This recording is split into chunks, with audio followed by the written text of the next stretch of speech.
In a world where the tiniest sound can get you killed, one family has to live in total silence. No talking, no sneezing, and definitely no dropping your phone at 2 a.m. Because out there in the dark, something with supersonic hearing is always listening.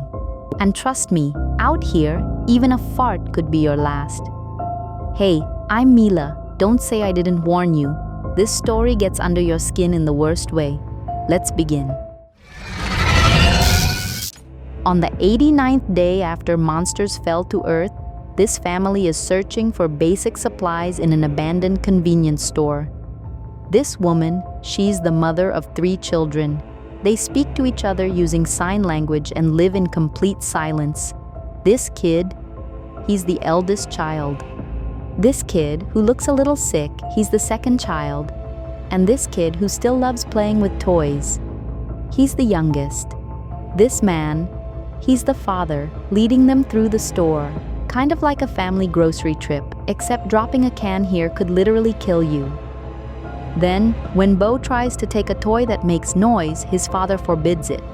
But feeling bad for him, Reagan gives him the toy since the batteries had already been removed by their dad.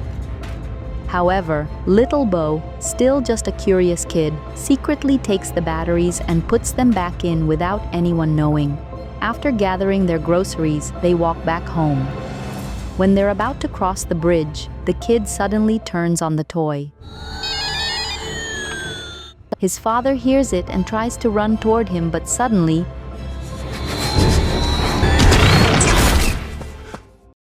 the kid is attacked by the monster, and this is definitely not the kind of playtime anyone signed up for.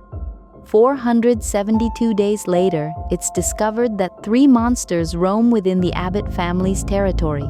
On the farm, the family lives in complete silence, managing to stay safe, kind of like winning hide-and-seek on expert mode. Lee reads a newspaper reporting that the government has failed to stop the monsters because their armored skin is resistant to gunfire, and no one has figured out their weakness yet. Her father tries to reach out for help using an international shortwave radio frequency, but there's still no response. While playing Monopoly, this kid accidentally knocks over an oil lamp, making a loud noise, probably the fastest way to lose in the Stay Alive edition of the game. They hear something moving on the roof, and suddenly, it turns out to be just a wild animal. But as that animal wanders through the cornfield, one of the monsters is already closing in on their house. Lee is also busy modifying an earpiece, trying to find a way to communicate with her family safely without the monsters finding out. Because you know, the last thing you want is your conversation turning into their dinner bell. The next morning, while Lee was out fixing the path and Evelyn was checking on her pregnancy, which was due in just about 2 weeks, Reagan wanted to go down to the basement of the house. But Lee didn't allow her. Instead, he handed her the earpiece he had been working on. The problem?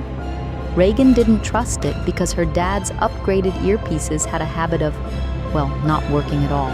Lee insisted on giving it to her anyway, and she reluctantly accepted it. Then, Lee planned to head out with Marcus, the timid one, pushing him to come along so he could learn how to take care of himself and protect the family when the time came. Reagan offered to go instead, but Lee told her to stay home and watch over her pregnant mother. That didn't exactly sit well with her, so instead of staying home, she stormed off in frustration. And where did she go? Not to help her mom, of course. She wandered off, heading straight to Bo's grave, her younger brother who died because he turned on the toy she gave him. A tragic story, and a solid reminder that in this world, toys aren't fun unless they're completely silent. Lee took the timid kid down to the river to collect the fish traps, explaining that quiet sounds were safe there because the constant noise of the rushing water covered them up. Then, he led him to the base of a waterfall, where, without warning, Lee suddenly shouted at the top of his lungs, nearly giving the poor kid a heart attack. He assured his son it was safe there too, and even encouraged him to try yelling as well. After that, the two of them just stood there, talking beneath the roar of the waterfall, finally able to have a normal conversation without worrying that something with way too many teeth was listening in.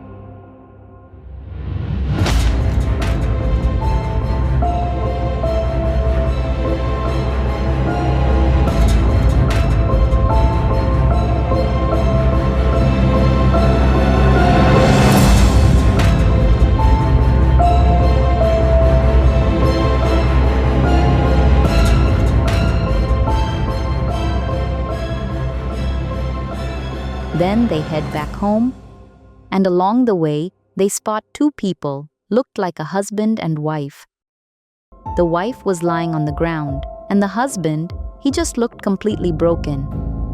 And then,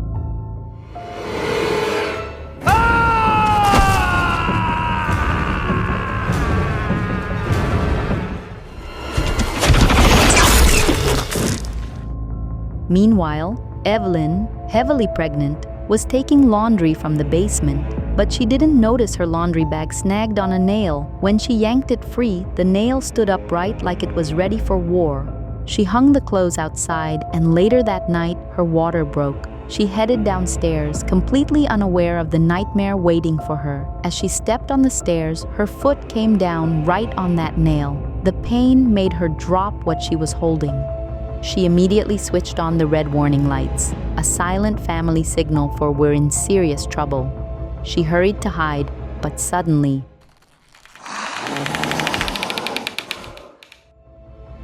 the monster was already inside the house. Trying to hold back her screams, Evelyn grabbed an alarm clock to distract it. When the clock rang, she bolted upstairs only to find the monster already waiting at the front door. Lee told his son to go set off the fireworks they had prepared, so the monster would be drawn away from the house. Even though he was terrified, the boy finally agreed. The monster crept up to the room where Evelyn was. Luckily, when Evelyn couldn't hold it in anymore and screamed in pain as the baby was about to be born, Marcus lit the fireworks, masking her cries beneath the explosive noise.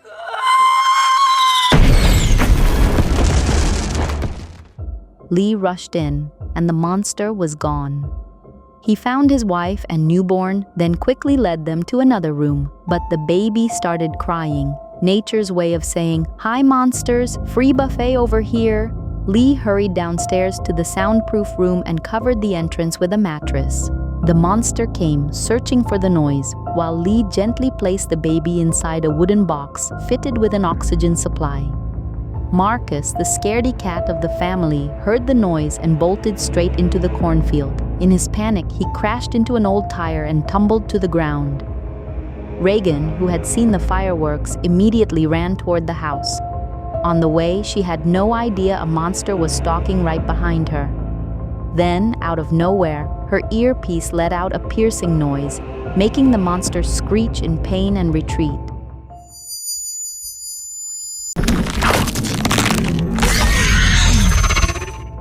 Unfortunately, Reagan didn't notice that this was actually the creature's weakness.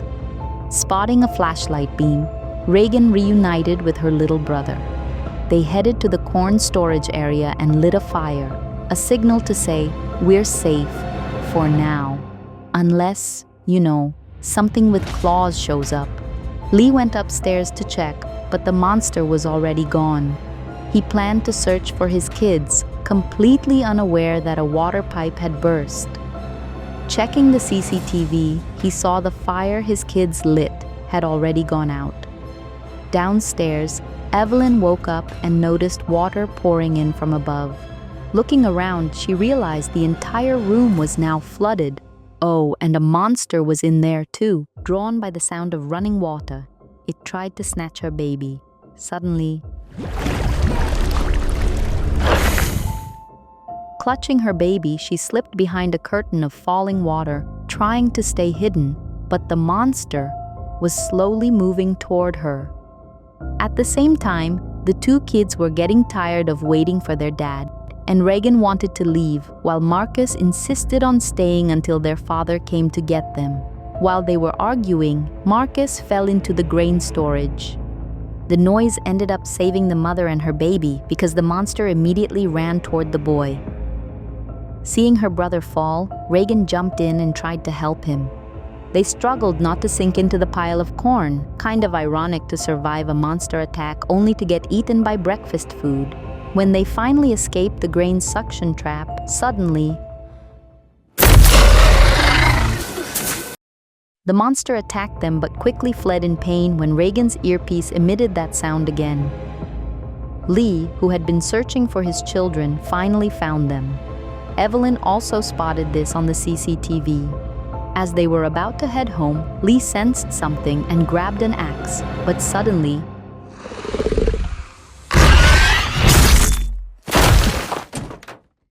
his child screamed from inside the truck and the monster immediately attacked.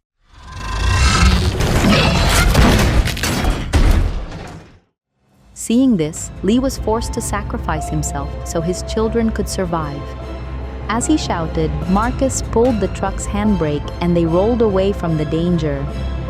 Lee was attacked and killed by the monster while his children managed to escape. The two kids reunited with their mother and entered their home. Then the three of them went down to the basement. As the three of them headed downstairs, they didn't realize the monster was silently following behind, drawn by the sound of their footsteps. It opened its ear flaps wide to hear even the tiniest sound, including the sound of your lonely heart every Saturday night. Reagan, as if receiving a mysterious whisper, tried turning on the sound from her earpiece. The noise gave her a pounding headache, same with the monster. In the end, they finally realized it. They had discovered the monster's weakness. Then she spotted the speaker, pressed her earpiece against it, and fired a blast of sound. The monster screamed in agony, its protective armor cracking before it collapsed. After a few moments, the monster got back up and Evelyn immediately shot it.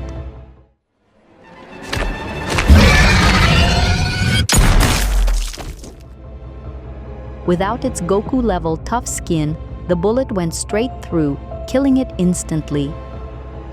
On the CCTV, they saw two more monsters running toward their house, drawn by the gunshot. Reagan immediately prepared her sound wave at maximum level for those two.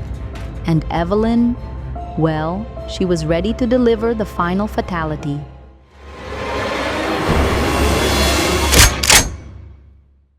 And, yep, that's how it ends. From this story, we learn one big thing. Communication is absolutely essential in life. In a world where silence is survival, they had to find new ways to connect with the people they loved.